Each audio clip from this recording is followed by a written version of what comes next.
supera los 2 millones. Esa tendría que ser en 3 meses. Los que conocen en gestión pública son los plazos que corresponden. Pero sí tendríamos que evaluar las modalidades de ejecución, si puede ser por administración directa e iniciar este año de repente. Pero sí, y justamente quiero mencionar un plazo de 2 meses para iniciar el proyecto.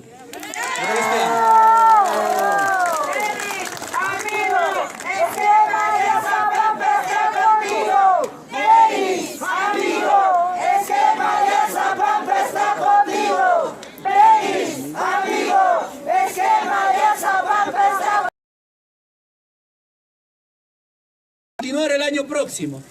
Entonces ahí sí le voy a tomar la palabra a nuestro presidente que nos pueda apoyar con la gestión en la Caja Huancayo.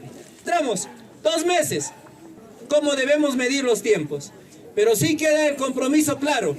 2 millones para este año y el año que viene peleamos las utilidades para culminar las obras. Con la unidad, hermanos, ni lo duden, todo es posible.